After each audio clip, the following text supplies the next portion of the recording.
The villagers will never forget the night screams tore through the mango orchard. They said the sound was not human, that it carried both the cry of a woman in labor and the wail of something unseen. No one came near at first because they believed the grove was cursed, but by dawn they found her there. Blood, broken branches, and a secret that would later haunt the entire community. Her swollen belly, her shaking hands, and the sharp fear in her eyes made it clear. What happened up in that tree was not just about stolen fruit. Something else had happened. Long before that night, Ada had been known as the wild daughter of Mr. and Mrs. Okoro. At 26, she still lived under their roof, though she hardly respected them. From her teenage years, she had carried a restless spirit, sneaking out at night, staying in dark corners with boys who whispered sweet lies. As she grew older, her ways only worsened. Men came and went, sometimes more than one at a time. She would boast about it to her friends, laughing at warnings from her mother that such a path never ended well. Now, pregnant, Ada carried her shame with defiance. She refused to name the father, partly because she did not know who he was. People whispered, her parents wept, but she continued her stubborn living. That evening, when the heat of harmattan clung to the air, Ada's eyes fell on the ripe mangoes hanging over Chief Oji's fence. She ignored her mother's voice telling her not to go. Instead, she wrapped her wrapper tightly around her waist, placed her swollen feet against the trunk, and began climbing like she had always done. But on that night, with her belly heavy and her spirit reckless, Ada had no idea she was climbing into something that would change her forever. The tree groaned as Ada climbed higher, its rough bark scratching against her thighs. Her swollen belly pressed against the trunk, yet she moved as if nothing mattered. She stretched her hand toward the golden fruit dangling above her. The night wind carried the sound of owls, but Ada only smirked. She had stolen so many times before. Fish from the market, meat from her mother's pot, even wrappers from her neighbor's clothesline. To her, this was nothing new. But suddenly, as she balanced on a thin branch, her leg slipped. For a moment, she dangled helplessly, one hand clinging to the tree while the other tried to grab the mango. The branch shook under her weight, and the fruit slipped from her grasp. In that instant, a deep fear flashed in her eyes. Her heart pounded. She remembered what the elders always said: a pregnant woman should never climb a tree, lest the spirits waiting in the shadows claim her.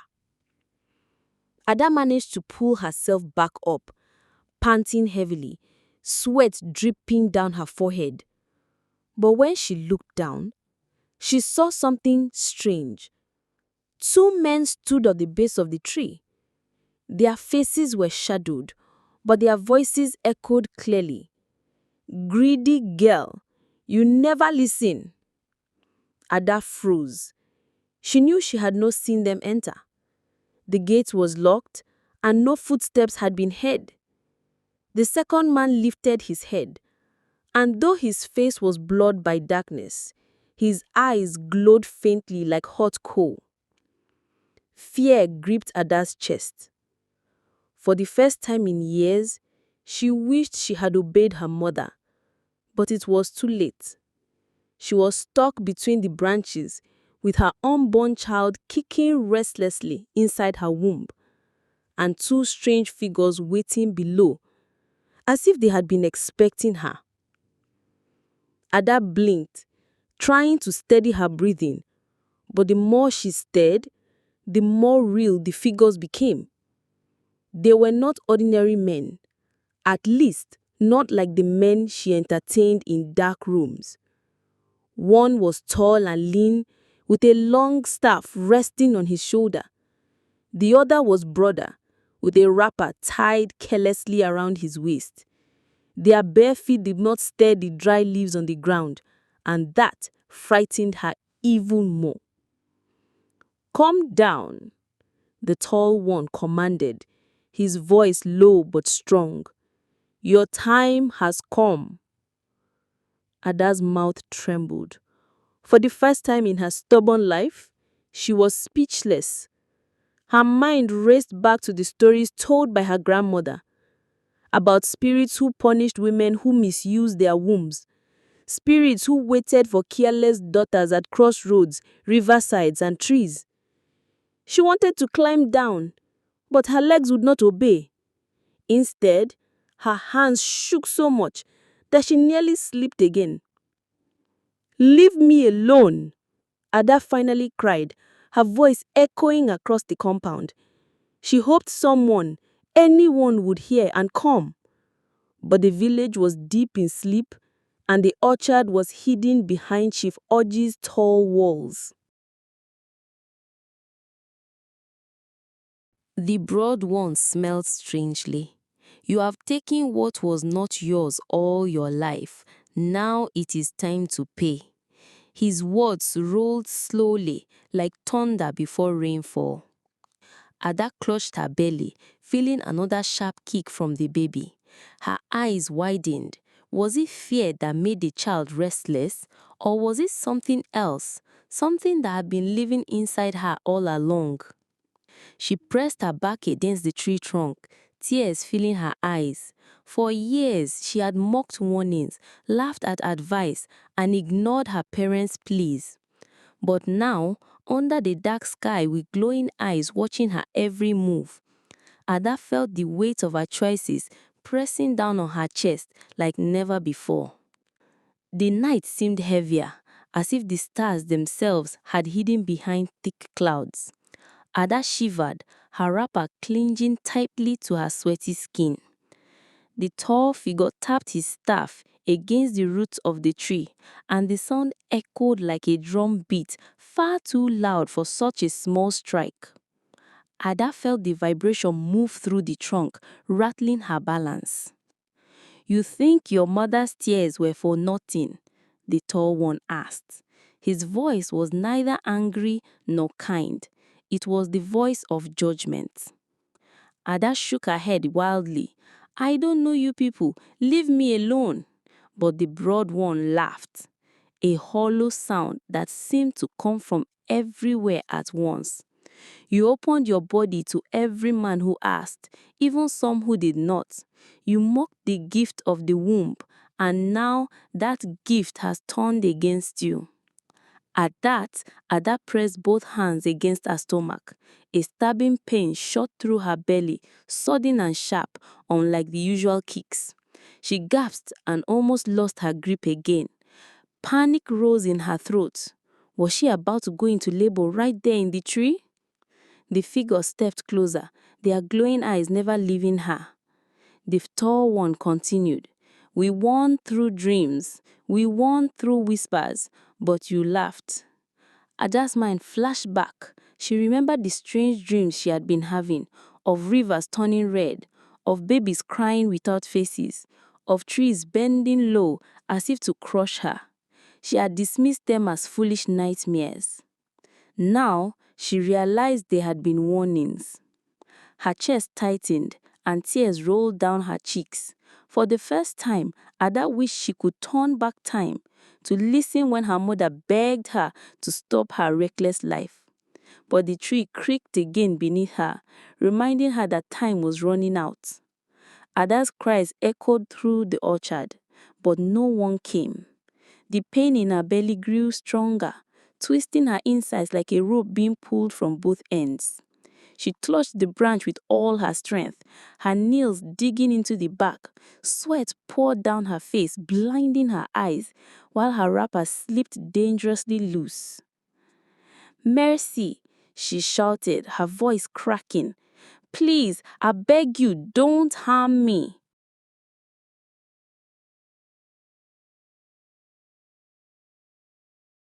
The tall one only shook his head slowly, as if disappointed. Mercy is for those who repent before the door closes. You waited too long. The broad one lifted his hand, and suddenly Ada felt the branch beneath her bend unnaturally. Her heart jumped. She knew she was seconds from falling. Fear gripped her, but alongside it was something worse: shame. Her mind replayed every moment of disobedience, sneaking out at night while her parents prayed for her, lying without guilt, mocking the girls in church who lived differently, laughing at warnings that one day she would regret. Another sharp cry escaped her lips as the pain in her stomach turned unbearable. She felt wetness rushing down her thighs, soaking the fabric of her wrapper. Blood. The sight of it made her scream in terror. The glowing eyes below watched silently, as if satisfied. Ada's grip weakened. She could no longer hold herself steady. The world spun. Her ears rang, and then... crack! The branch snapped, and Ada's body plunged downward. She landed hard on the ground, pain exploding through her back and hips. The orchard fell into silence except for her weak groans. She turned her head slowly, expecting to see the two figures still standing there. But they were gone. Only the sound of her own shallow breathing filled the night. Ada tried to scream again, but her voice came out as a faint whisper. Her whole body ached from the fall, and her legs felt numb. She reached down to touch her belly, and her heart nearly stopped. The movement inside was no longer the gentle kicking she had grown used to. It was violent, twisting, as if the child inside her was fighting for freedom.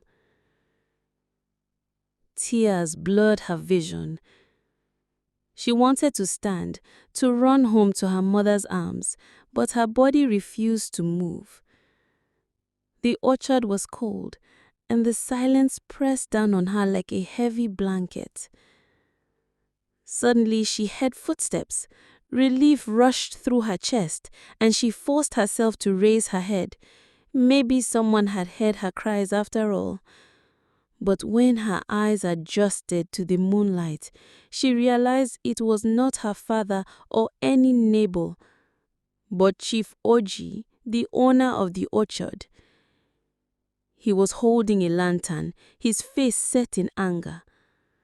"Ada," he hissed, stepping closer. "So it is you again. How many times will I warn you about stealing from my trees?" Ada tried to explain, but only broken words came out. "Please help me. Something is wrong." Chief Oji's eyes narrowed as the lantern light revealed the pool of blood spreading beneath her. His anger melted into shock. "Chineke, you are bleeding." He dropped the lantern beside her and bent down, his hands shaking. Ada grabbed his wrapper weakly. They were here. 2 men. Their eyes."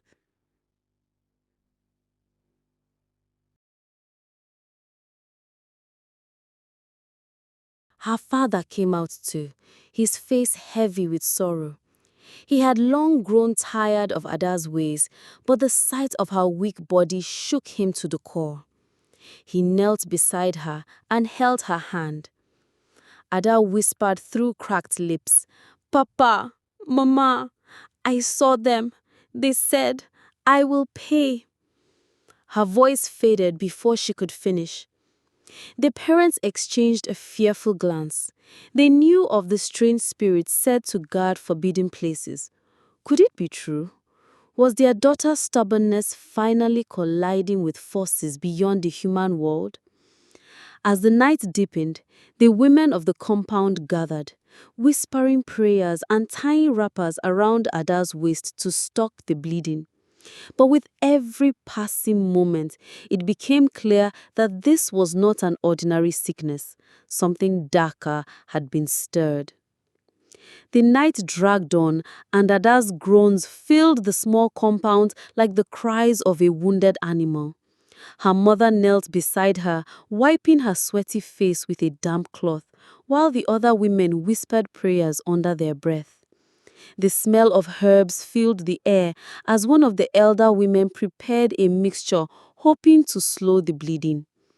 But Ada's eyes kept darting toward the corners of the yard, as if she saw something no one else could.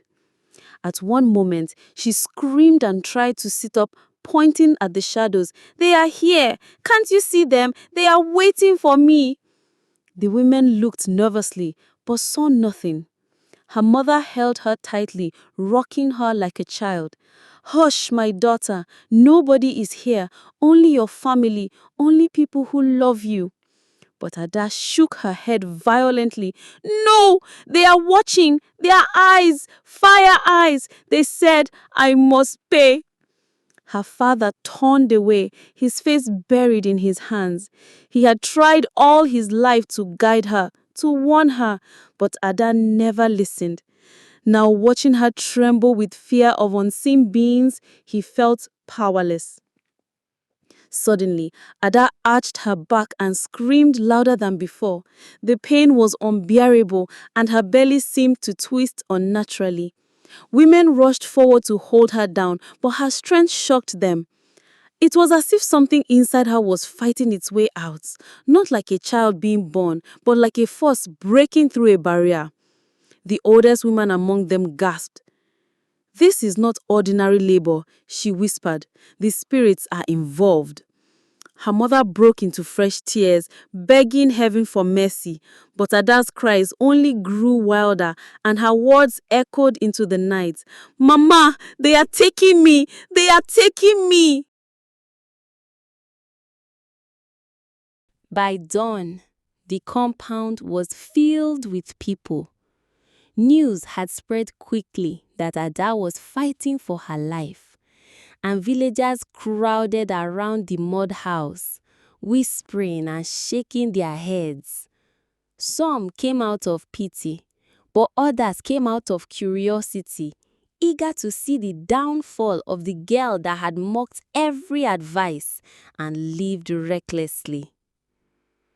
Inside the room, Ada lay restless on a raffia mat, her face pale, her body drenched in sweat. Her mother never left her side, while her father stood by the doorway, silent and broken. The elder women had done all they could, burning incense, rubbing herbs on her stomach, tying protective charms on her wrists, but nothing seemed to stop the strange torment that seized her. At intervals, Ada would calm down, breathing heavily, whispering for water. Then, without warning, her body would convulse violently, her eyes rolling upward, her voice turning into a growl that made even the boldest of the women shiver. "She's not alone in that body," one woman muttered, clutching her wrapper tightly around her chest. "Then what do we do?" Ada's mother asked, her voice shaking. "Will my child die like this?" Before anyone could answer, Ada suddenly turned her head toward the corner of the room, her eyes wide with terror. She lifted a trembling finger and whispered, "They are here again. They want the child. Mama, don't let them take my child." The room fell into silence.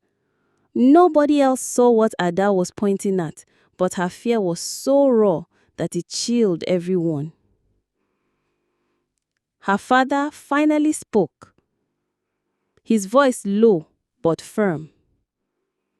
"We must call Pastor Emmanuel. If this is the hand of spirits, only prayer can drive them away." The women nodded, though fear lingered in their eyes. They all knew this was not ordinary sickness. Something unseen had followed Ada from the mango tree, and it had no intention of letting her go easily.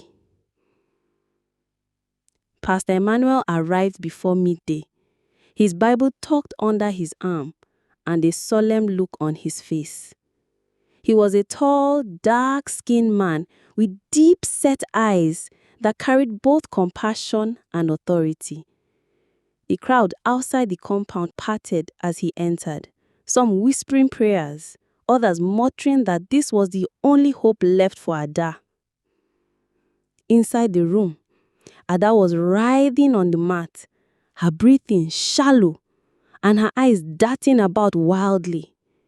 When she saw the pastor, she screamed, "No, don't let him touch me. They said if he comes, they will finish me."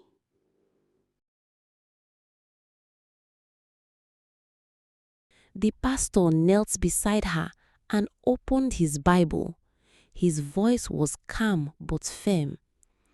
"The darkness has no power where light is present. Whatever force torments this woman, you will not prevail."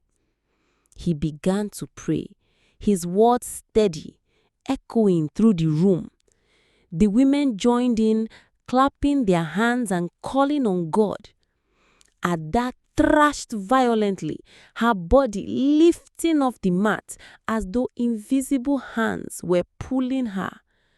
Her mother wept louder, holding her daughter's feet, while her father stood still, his knuckles white as he clenched his fists. "Confess, Ada," the pastor commanded, his eyes fixed on her. "Say who you have served all these years. Say what covenant has followed you here." Ada's lips trembled. Her voice came out hoarse, almost not her own. I mocked the warnings. I gave myself to anyone. I even mocked God's name."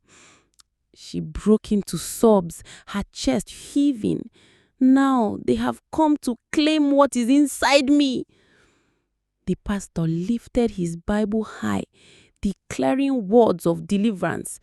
The whole room shook as Ada screamed again, her voice tearing through the compound.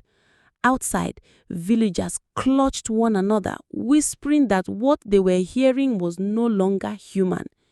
It was clear now, Ada's fight was not only for her life, but for the soul of her unborn child. The air in the room grew thick, as though every breath was being stolen. Sweat ran down Pastor Emmanuel's forehead, but his voice did not waver. He continued to pray, louder and fiercer, while the women clapped and sang hymns to drown out Ada's piercing cries. Suddenly, Ada's body stiffened, her eyes bulging wide open. A deep, guttural laugh came from her lips, but it was not her own. The sound was so strange and heavy that some of the women stumbled backwards, covering their ears. "You cannot save her," the voice boomed through Ada. "She belongs to us. She was warned. Her womb is our prize." Her mother collapsed to the floor, wailing uncontrollably. Her father rushed to hold her, his own tears breaking free. "Lord, have mercy on my daughter," he whispered, his voice trembling. Pastor Emmanuel pressed his hand firmly on her forehead. "This body is not your dwelling place. By the power in the name of Jesus, I command you to leave her." Ada convulsed violently, her hands clawing at the mat, her teeth grinding. Then As if responding to the command, her stomach twisted again, larger and sharper than before. Everyone in the room gasped. The unborn child inside her moved with such unnatural force that her belly seemed to change shape before their eyes. "Pastor," one woman shouted, "it is the child! They want the child!" Beware. Ada screamed again, tears pouring down her face. "Mama, help me! They are dragging me inside! They are dragging me inside!" Her voice cracked into painful sobs, filled with terror. The pastor raised his Bible higher, his voice thundering over the chaos.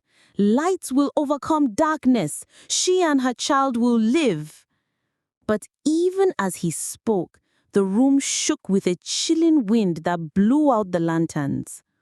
For one brief moment, everyone was plunged into darkness, and the sound of that strange laugh filled the room once more. When the lanterns were relit, Ada lay still on the mat, her chest rising and falling weakly.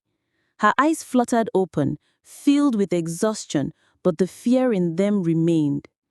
The women surrounding her clutched their wrappers tighter, whispering prayers as they waited for the pastor to speak. Pastor Emmanuel drew a deep breath. His voice softened, though his eyes still burned with authority. "Ada, listen to me. You must choose today whom you will serve. If you remain stubborn, these forces will claim both you and your child. But if you surrender, light will fight for you." Ada turned her head slowly toward her mother, who was kneeling in tears. For the first time since her youth, guilt washed over her like heavy rain. She remembered every insult, every lie, every stolen thing, every night spent in shameful pleasures while her parents prayed for her return. She felt her chest tighten with regret and fresh tears rolled down her face. I don't want to die. I don't want my child to suffer because of me. Please forgive me, Mama. Forgive me, Papa. I will change, I promise." Her mother clutched her hand tightly, sobbing. "My daughter, we have forgiven you long ago, but now you must let God forgive you too." The pastor leaned closer, placing the Bible over her stomach. "Say it, Ada. Renounce your past. Call on the one who saves." Ada hesitated, her lips trembling, but then she spoke. "I renounce my past. I renounce every darkness. Lord, save me. Save my child." At once, the atmosphere shifted, the strange heaviness in the room lifted, and the violent movement in her womb slowed. For one brief moment, Ada felt a quietness inside her body. But just as relief began to spread through the room, Ada winced and cried out again, this time not from torment, but from labor pains. The baby was coming. The women rushed into action the moment Ada cried out in labor. They spread clean cloths on the floor, fetched hot water, and prepared for what could be the most dangerous birth the village had seen in years. Her mother knelt by her side, whispering words of encouragement through tears, while Pastor Emmanuel stood at the doorway, still praying softly. Ada's body shook as wave after wave of contractions tore through her. Her screams pierced the compound, drawing even more villagers to gather outside. Some pressed against the windows, others stood by the doorway, their faces a mixture of pity and fear. They all knew Ada's past, but in this moment, she was not the proud, stubborn girl they remembered. She was a woman fighting for her life. As the baby pressed downward, Ada clutched her mother's wrapper, her nails digging into the fabric. "Mama, don't leave me. Don't let me die."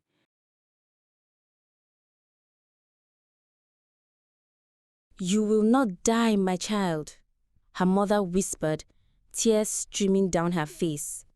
"You will live to raise this child. Hold on." The women assisting urged her to push, their voices rising above her cries. "Push, Ada. Push with all your strength."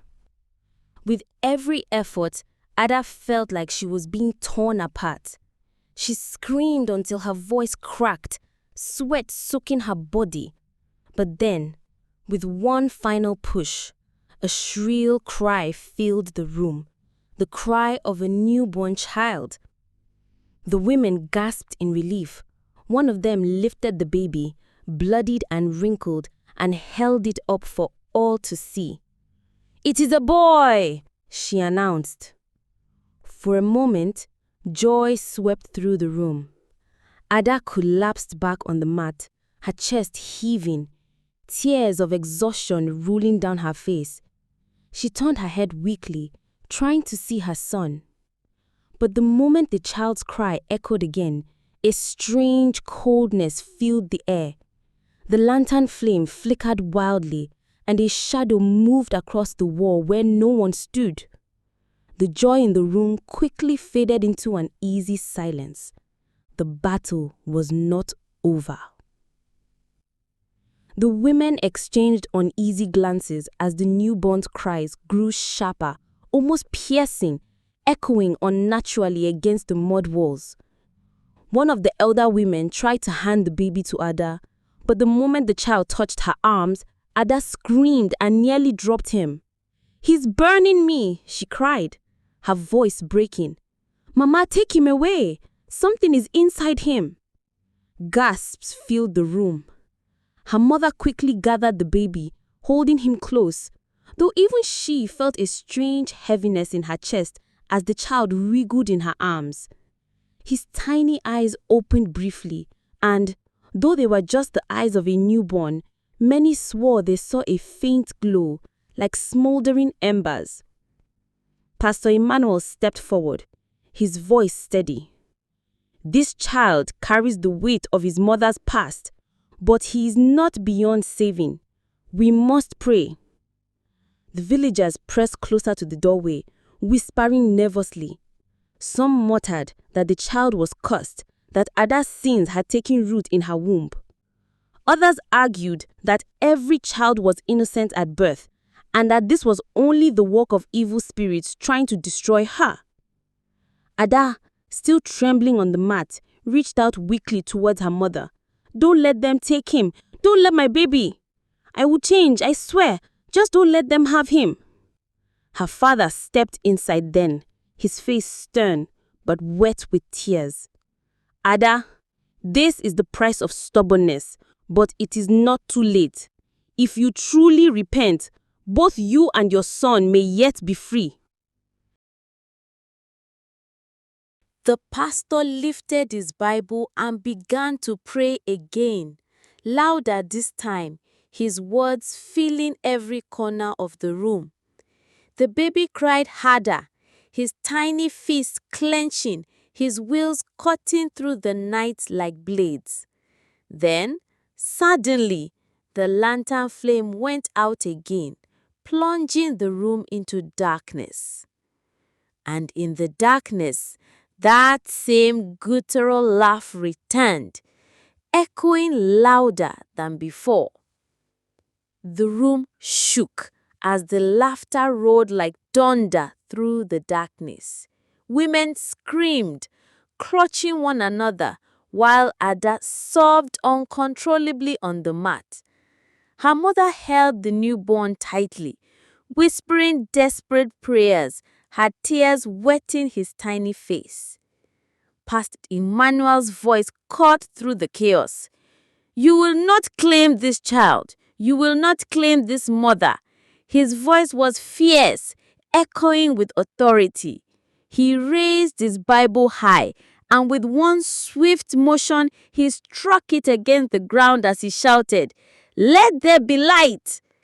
At that instant, the lantern reignited on its own, burning brighter than before. The shadows vanished, and the room filled with a calm that none had felt all night. The laughter ceased, replaced by silence so deep that even the baby's cries softened. Ada's eyes fluttered open. She stared at her child, her face wet with tears, her body trembling from exhaustion.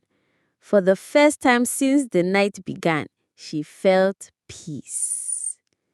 Slowly, her mother placed the baby back into her arms. This time, when Ada held him, there was no burning, no fear, but only warmth. The child settled against her chest, his small breaths steady and calm. The pastor placed a hand on her shoulder. Ada, your life cannot continue as it was. This is your second chance. If you return to your old ways, there will be no saving you next time. Ada nodded weakly, her voice hoarse but firm. I will change. I swear before God and before my parents, I will never walk that path again. My son will not suffer for my sins. Her father, who had been silent in the corner, finally stepped forward. He placed his hand on her head and whispered, "Then let this be the beginning of your healing." Outside, the villagers stood in awe as word spread quickly that the stubborn daughter of the Okoros had survived a night of spirits, but only after she repented. And though the scars of her past would never fully fade, Ada now carried something stronger than shame. She carried hope and the will to live differently. The orchard night that nearly ended her life became the night that saved her soul.